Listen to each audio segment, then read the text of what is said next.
précisions par rapport à la situation et c'est que Non, non, non, il n'est pas en état d'arrestation. Venez. Non, vous n'êtes pas en état d'arrestation, hein, mais seulement vous êtes suspecté de fraude massive. Alors donc vous devez vous expliquer. Vous allez agent public. Oui, ministère de la Culture et Arts, musée national. Alors, qu'est-ce qui justifie que vous puissiez à vous seul détenir plus de 30 cartes? Okay. 35 cartes, c'est combien? 34 cartes. Okay. C'est 34 entre vos mains. Oui, c'est 34 ici.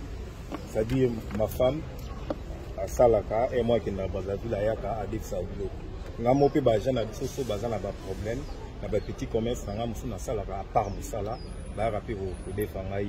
Si vous tellement qui m'a mis dans la bonne confiance, c'est ça. Au PC, vous avez foutu, moi la belle qui, c'est la rappel prochain.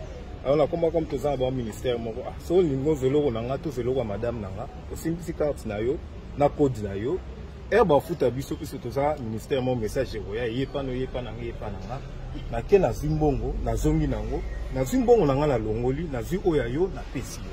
Alors na paye au herbe ko fout à biso puisque nga na za yo. Na kitaka na Equity Bank oya 7e million. Ndi na yo ko maana na misi ba carte na pesi bango ba no beta na ba sol ba beti na sol de fili allez. Donc banque les obeta beta ba sol na ba carte na so. Agent na bango oya comment dirais-je ya Cash Express.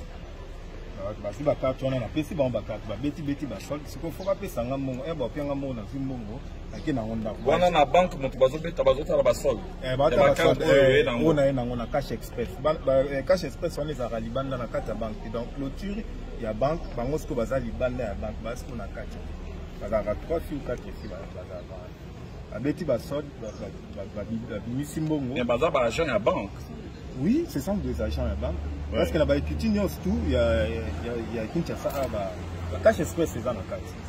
Donc, il y a mis 34 cartes. Il y a Yomoko, ils ont vérifié. Non, il y a un appétit qui est agent, ils ont la carte. Mais est-ce que vous avez qui n'a pas procuration? Nous avons des charges là-bas. Non, procuration. Procuration, nous avons des charges là-bas. On a des signaux qui sont dans le agent, dans le bon, des charges c'est autre chose. Mais procuration alors quelques agents peuvent balanda na madame et ba bing anda ba bino ba kani mo bonda pona ba carte na bino directeur na biso si ba agent na biso ba o bazana nyongwa mo bonda o mo bonda za ba carte na bango ba kani mo bonda pona ba carte na bino bokende kolanda e bopesa témoignage ki za ba carte na bino ayibi yango te biso nde to na ba nyongo na yango za ba carte na biso ba futi biso. Alors, puis, bon, on est à zone sur la carte. Si balanda un coup na Pékin, si baza fait quelques-uns, baza ana madame depuis ton balanda. Mais tous à la sérieux. Yozali fonctionnaire à l'État. Oui, devant guichet à banque, on s'est retrouvé dans 34 cartes, il n'y a pas fonctionnaire.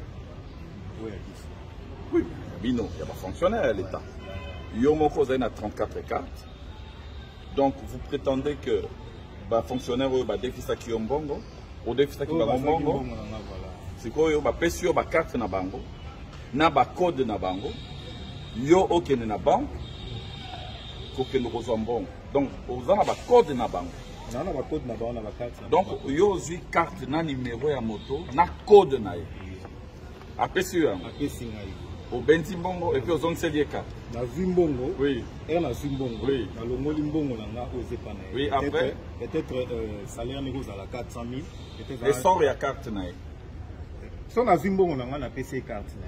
Ah bon. Bon, bango pe bazala bongo, peut-être avant la 400 000. Il faut peut-être nyongono na exemple, nyongono za 200 000. Aujourd'hui, au long de 200 000 na yo, aussi carte na yo, PC. Et na ba banque ça passe. Oui, ça passe. Donc, dans la banque, il y a autant de cartes. Alors, il y a un guichet avec autant de cartes.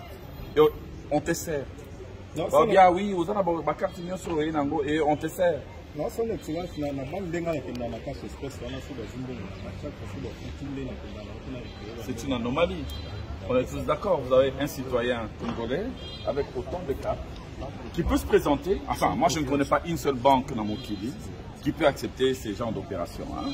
Ça veut dire que Yomoko Motokei a plus de 30 cartes où s'est pointé devant guichet à banque.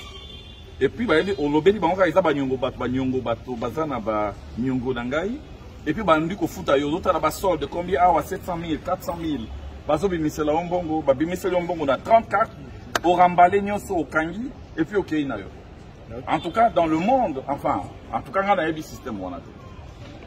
C'est pour cela obimi awa mbala moko ezobima kezali suspect na fonction na administration publique eloko ezoboma biso lelo ezali présence ya bafraudeur bato bazali bacumular badétenteur ya bafaux numéro matricule en somme